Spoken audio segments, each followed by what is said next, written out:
My father has always been horrible to me. Right from a very young kid, it was clear to me that he was not interested in being a dad. But I never could figure out which he hated more, being married to my mom or being a father to me. I think he must have hated it equally since he did not treat my mother any better than he treated me. I turned 17 a couple of months ago and just 4 weeks back, I lost my mother. It was not unexpected. She had been fighting with lung cancer for quite some time and she finally succumbed to it in the hospital 4 weeks back.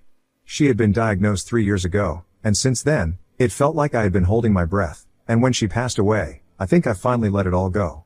She was my best friend and even now, it feels really surreal to not have her around. Most importantly, she was the only person who was there to protect me from my father. I grew up in a house where every single day, my parents would fight over something or the other. It was very clear that they did not love each other, and I honestly don't even know why they were married. Every time I asked my mother why she had married him, she would tell me that they had loved each other at some point. They would always make up, but I was never able to forgive my father as quickly as my mom did. I had advised her to leave him several times, because sometimes when they were fighting, he would say absolutely horrible things to her. He would say things like how he regretted ever being with her and having a child with her and he wished she passed away from her disease so he could move on with his life. I would tell her to leave repeatedly, but she just refused and I don't know why. As for me, I had wanted to leave ever since I was 4 years old, but I had nowhere else to go and no other family either. My mother was an orphan who had lost her parents in an accident when she was literally and had been raised by her grandmother, who passed away when she was in college. She did not have any other family members who she was in touch with. And I did not know my father's side of the family because he never took us to meet them. He claimed that he did not get along well with his family, which is why he did not want us to meet them. There was no elaboration and I was too scared to ask him. I was used to getting yelled at for things, so I wasn't going to paint a target on myself by prying into something like that. Anyway, my parents were the only family that I had, which is why I had to deal with my father because my mother refused to leave. After she passed away, I was devastated. But my dad went about his business like nothing had even happened. It was not surprising to me in the slightest because even when she was sick, he had been acting the same way. I did not expect him to care because I knew that he did not love anybody, he was probably not even capable of that. But what really surprised me is that just 2 weeks after my mother had passed away, once we were done with the funeral and formalities, my dad brought home a much younger woman. She was just there, one morning, sipping coffee in our living room. And when I mustered up the courage to ask my father who she was, he told me that she was my new mother, apparently. He also had the biggest smile on his face, probably his creepiest one yet, when he was telling me that. In spite of myself, I couldn't help but comment on it, and I told him that it was a bit too soon to bring home his girlfriend, since it had been just 2 weeks since my mother had passed away. And that earned me a lecture from him, about how this was going to be my stepmom in a few days and so I needed to respect her. He told me that he did not care that I had just lost my mother, I had to respect her the same way and treat her just like I had treated my own mom. I was beside myself with anger and I tried to argue with him, so he dropped another bombshell on me and told me that he was getting married. He said that ever since my mother's diagnosis, he had known that she would not be able to make it because she had always been weak and fragile, ever since he had known her. So he had started looking for replacements, that's literally the word that he used, since then, and he had been with Melissa, his girlfriend, for the past 2 years. He told me that now that my mother was finally out of the way, he was going to get married again, and he was going to make sure that her passing did not affect his life in any way. It finally made sense why he had been unaffected by my mother's sickness and death so far because he had replaced her. I was disgusted and honestly just repulsed by him, and I told him that I would not be attending the wedding, and I expected him to say that he was fine with that because honestly, why would he care? But then, he told me that it was necessary for me to attend. So that took me by surprise, and when I asked him why that was, he told me that only if I attended, would he be able to make this seem normal and acceptable to other people. Apparently, according to him, me being present at the wedding, would mean that I had accepted it. And if his own daughter did not have a problem with this marriage, nobody else would have any reason to comment on it either. So basically, he needed me to be there, so it would seem less depraved, which in itself was pretty psychotic. I honestly believed that my father had lost his mind, since not only was he saying such weird and senseless things, but he was also getting married just 2 weeks after his wife had passed away, without caring about what other people would say. And not just that, the woman marrying him was just a couple of years older than me. She was 25, at most, I don't know her exact age, but she couldn't be older than that, and my dad is in his late 40s. It's creepy enough as it is, that the fact that this guy is somebody who recently lost his wife to cancer and should be grieving right now but is instead getting married, and expecting his daughter to pretend like this is all normal and that she supports it. It's a total recipe for disaster, and I really think that he belongs in a straitjacket, in a padded room. When he told me that he was marrying Melissa, I told him that there was no way I could be attending this wedding, and if he wanted to get offended at that, he was welcome to do so. But then, He told me that he would not just be getting offended, he would be kicking me out if I did not attend. And he would also make sure that I did not get access to the college fund that he and my mother had been setting aside for me ever since I was born. I thought that it was majorly unfair because, like he had said, it was not just his money that had gone into the college fund, but also my mom's, and I believed that I was entitled to it. But unfortunately, I could not force him to hand over that money to me since it's not required by law to do so. It was not like he had set it up specifically for that use since there were no documents to prove it. So basically, if I did not attend that wedding, I would be getting kicked out and I wouldn't have any prospects of going to college either. I was in a really difficult situation because, on one hand, I did not want to seem like I was part of this or that I was encouraging this insanity in any way whatsoever. But on the other hand, I also had to look out for myself because there were still a couple of months to go before I left for college and I couldn't afford to lose out on money, since I did not have any of my own. And it would take some time for my mother's will to get processed and only then would I get the inheritance. So for now, it did not seem like I had any other option but to attend the wedding and make it seem like I was supporting my father. I was told about the wedding last week, but I honestly couldn't bring myself to accept it. So I decided that I had to go all out in order to stop this from happening, or at least try to do something. To his face, I told my father that I would be attending the wedding, but then I started trying to look for something, anything, to disrupt what was going on because I just couldn't bring myself to allow this to happen. I honestly didn't even know what I was looking for, I just wanted something. And I got really lucky, like miraculously lucky, when my father left his laptop unattended. He and Melissa went out for dinner a couple of days back, to celebrate the fact that they were getting married, and I was alone at home. My dad had left his laptop on the coffee table. I did not expect anything when I opened it, since it was locked, so I just tried to guess the password and luckily, I got it right. It was Melissa's name, followed by his own birthday, which was weirdly shocking. Anyway, once I was in, I could barely even believe it. I started going through his social media and initially, I found nothing. But then, I realized that he had 2 profiles on Facebook, and I decided to go through the other one, which I had not seen earlier. To my surprise, that was his secret account, just for his side of the family. He had been telling my mother and me that he did not get along with his family, but here he was, on his other profile, hanging out with people we had never seen before, who looked like they were definitely related to him. The more I scrolled, the more photos I found, dating back to years ago. It was very obvious that he had been in touch with his family all along. He had just been lying to us. And then, I decided to go through his messages on that account and I found out that he had been in touch with his parents for a really long time. I'm guessing he also had another phone. He had essentially been leading a double life right from the beginning, and nobody had a clue. My mother and I had never known about any of this, and even if she had known, she had never told me about it. And I was pretty sure that his family had no idea that I even existed. After going through his conversations with his father on his account, I realized that his father thought that he was living away from home for work and nothing else. Little did he know that he had a whole family here. I quickly took photos of those chats and went to my own phone, so I could speak to my grandfather. I was quite nervous because I had no idea if he would even believe me because all of this was so ridiculous. I could barely even believe it myself. Nevertheless, I went to my room, and I logged into my own Facebook account, and contacted the profile that I had seen on my dad's account. Just as I had suspected, there had been 0 mutual friends, which is why I had never been able to find him. I hadn't even known my grandfather's real name for all these years, which is why I had never been able to track these people. Now that I had his account, I messaged him immediately and tried to explain everything, as quickly as I could. I gave him my phone number, and I told him to contact me as soon as he could, because this was an emergency. I attached some photos of the screenshots that I had taken, explaining that this is how I had been able to track his profile, and I also attached some photos of me with my parents, so that he would know that this was a prank on him. I did not get any response for the next 12 hours, and I had almost given up, because I had thought that maybe he believed that somebody was playing a prank on him and had decided not to respond to me. But, when my dad was at work, I finally received a call from my grandfather. I was just lucky that he had not talked to my father about this and had called me before that. Anyway, as soon as he called me, I answered my phone and I explained to him what was going on. He told me that for the past 17 years, he had been led to believe that my father was living away from Iowa, which is where he was originally from, for his work. He had even visited his son several times and apparently, my dad had a separate house and everything here, which is where my grandparents had stayed whenever they visited him. They did not have the slightest clue about any of this for the past 12 hours, they had just been trying to recover from the shock of it all. Initially, this all seemed like a prank to them, but when they saw my mother in the family photos that I had sent, they realized that it was all true. Apparently, the reason that my father had never told his parents about his marriage, and the family that he had, was because he had told them that he had broken up with my mother since they did not approve of her. 18 years back, when my parents had initially started dating, my grandparents had made it very clear that they did not want my father to marry my mother and so, he had told them that he had dumped her and that's the lie that he had been peddling for the past 2 decades, but now, he had finally been caught. The reason that my grandparents had not wanted my father to marry my mother was a pretty serious one. It was because my mother had apparently been trying to cheat on him, and they had accused her of being a gold digger.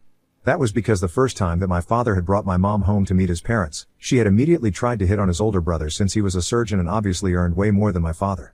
However, my grandparents had found out about it because my uncle refused to keep his mouth shut about something so serious. And they had demanded that my father break up with my mother, but he refused to do so, and I think that it was because of me because according to my calculations, my mother was probably already pregnant by the time. And then, my parents gave him an ultimatum, that he could either break up with my mother, or they would cut him out of their lives since they knew that if they cut him off, my mother would leave him because they believed that she was just with him for the money. My dad eventually told him that he had broken things off with my mother, but clearly not since they continued to stay together and that's why I'm here. I don't know why they stayed together if my mother had actually done such things, and this completely changed my perception of both my parents. Anyway, once I got to know these things, I told my grandparents how poorly I was being treated and that I could not count on anybody else, but now that I knew that they existed and I wasn't as alone as I had initially believed, I was counting on them for help, but if they turned their backs on me, I would still understand.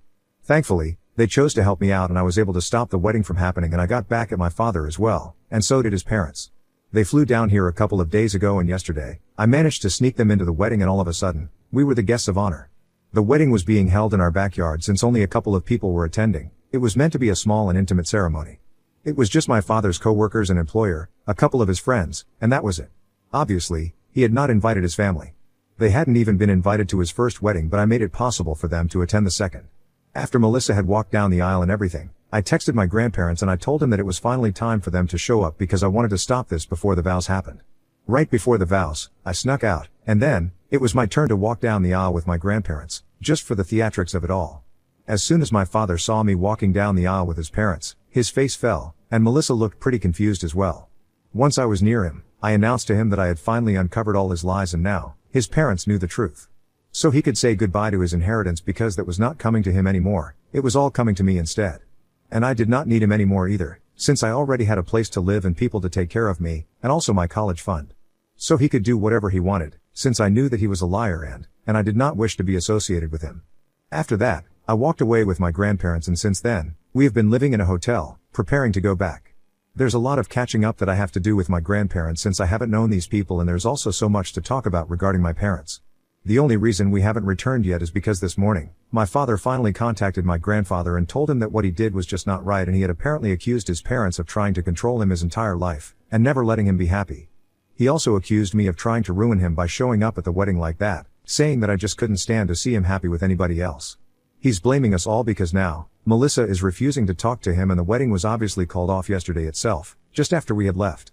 So Ida for showing up to my father's second wedding with his parents and exposing him for being a liar?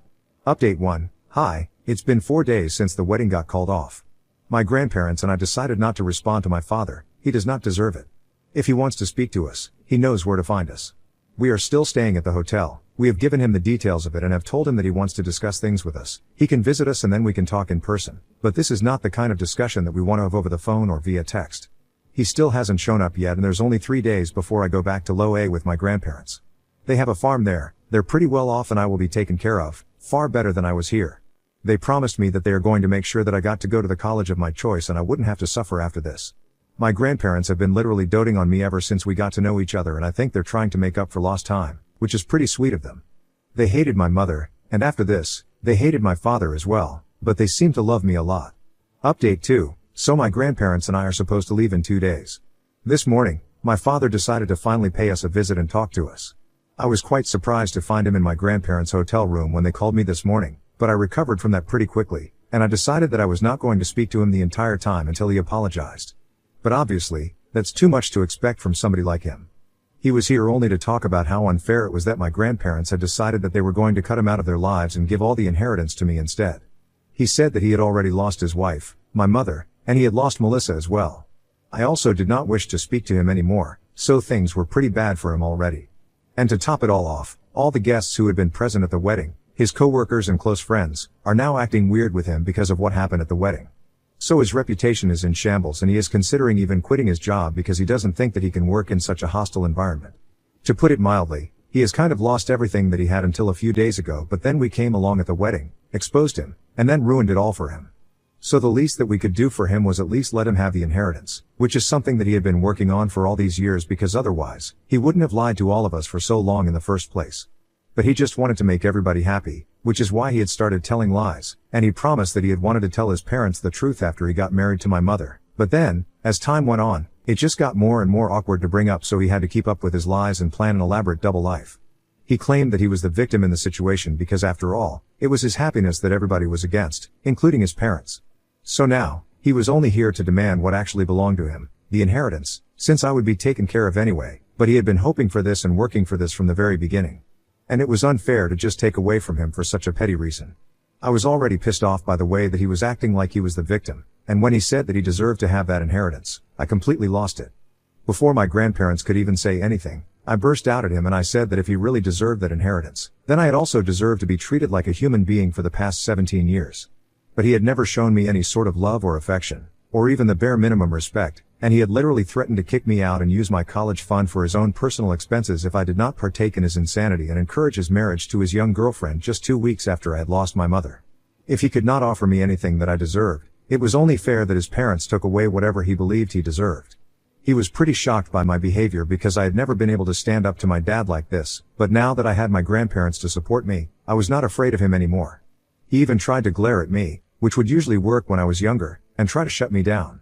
But this time, I was not going to shut up and just let him walk all over me.